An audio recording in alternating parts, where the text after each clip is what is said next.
Infinity butterfly or figure eight practicing cuts helps keep them straight. So align that edge and move those feet. And swing that sword till your cuts look sweet.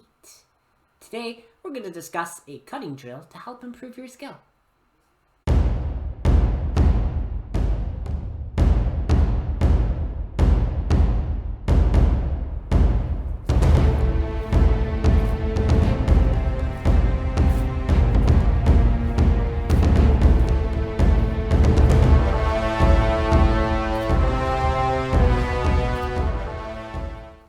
Hi friends, Lauren back with you, and let's see.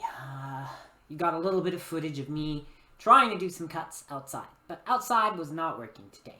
I want to talk about the infinity cut, the butterfly, the figure eight, the practicing your cuts, and trying to film outside.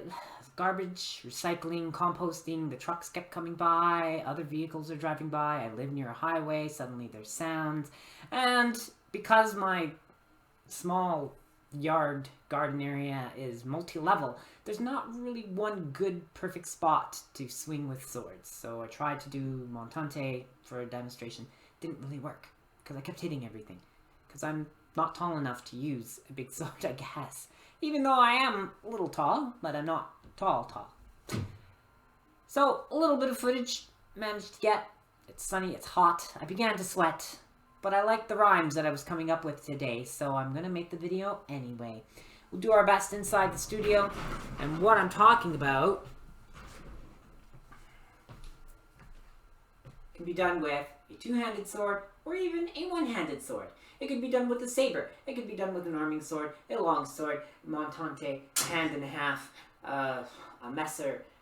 Really, this is just a practice. It's a nice exercise. Is this a combat move? Not really. But it's good for fitness. It's good for developing muscle tone. It's good for edge alignment of your blade. And edge alignment is one of the most important things in delivering a successful cut.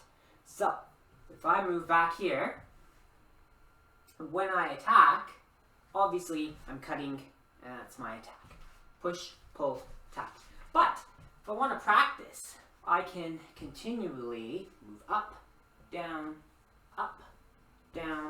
trying to be very careful inside here. And I'm making these cuts. I don't quite cut at the normal 20 to 30 degrees that I might recommend if I were teaching. I might suggest more of a 45, so I'm not hitting the ground. If you're especially practicing in a training space, a gymnasium, something like that, you don't want to damage the floor. You're probably renting the space, and you do not want to be responsible for, having to redo the floor because you kept hitting it with a sword. We don't want that. But the idea of these cuts is you are making kind of a figure eight, coming around and around. I'm just doing this slowly. Exhaling on each cut, so that's very important. But see, inside I'm hitting everything already. So we'll switch swords. We can do it with a single-handed sword. Okay. So I'm coming down. So it's like the infinity symbol, or the wings of a butterfly, because it's not perfectly round. And as you come down, you cut. The blade is straight. Most importantly, you don't want to start turning the blade. The momentum wants you to start turning the blade so that you're ready for the next cut. And that's what you have to practice. And that's what you have to resist. The cut needs to come down and all the way through on that same edge. You are drawing the line of the X, then you turn the sword and prepare for the next cut. You're drawing the line of the X, then you turn the sword and prepare for the next cut, and on and on. And the whole idea is to get you used to keeping that edge straight all the way through a cut. It's an excellent drill. If you have lots of space, do this constantly going forward. If you don't have space, you can do it moving forward and back. Of course, I can also do it with single-handed sword with one foot forward all the time. So it's a good drill. Does it really work the arms? Oh yes. It's gonna burn, it's gonna feel good, or may feel bad depending on how much you like arm exercise, but you need arm strength for doing sword work, okay? Especially forearms. So you can do some warm-ups, you can move the sword around a little bit, Just stretch out all those tendons, get them ready, and then do your cutting drills. Remember, exhale, straight line, not turning the blade until it's down. The tendency might be to start turning it about here. But if you were delivering a cut, you wouldn't cut properly. So let's say you had a melon, a gourd, a squash, a water bottle, a milk jug, and you were going to cut through it. If your sword blade is turning when you hit it, it's just going to knock it over and not actually do much of a cut.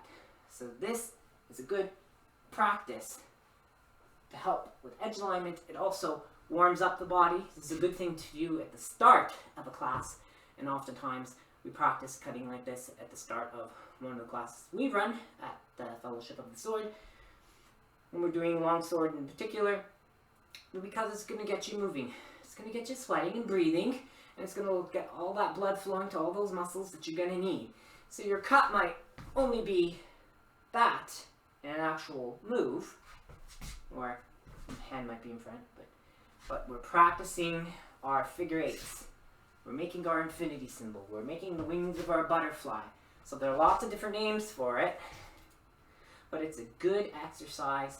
Gets the whole body moving, especially if you're adding the footwork. It's a full body exercise, full body warm up. It's good. It's both cardio and muscle building. It's everything. And it's with a sword, so it makes it extra fancy, extra fun. I mean, hey, working out with a sword fight workout is pretty cool. Anyway, that's just today's little video. Just a little bit on a drill that you can do at home. Please watch your ceilings. Please watch your floors. Make sure that you're not damaging the whole place, because that could happen. Create some space. Like I said, you can do it, switch hands. You can do it right-handed and left-handed with a single sword, or a pole, a broomstick, something like that. You could go outside if you have the space. If you have neighbors, let them know what you're doing. Running around and just swinging the sword and trying to speed it up. And don't start fast. Start slow, get your edge perfect. Build your speed up as you go. But start off slow. But, talk to neighbors. Hey, maybe they'll want to train as well. Of course, remember, if it's pandemic times, keep your 2 meters, 6 foot distance. Okay? Still want to be safe out there. But, yeah, this is a great solo exercise. It really helps you with your cuts. And it's going to give you a great workout as well. So anyway, that's been my video. And do remember, like, subscribe, notification bell, and comment. Talk about things you want to hear about, and do videos on them. Anyway, thanks very much for joining me today. I hope that you're all staying safe, taking care, and see you next time.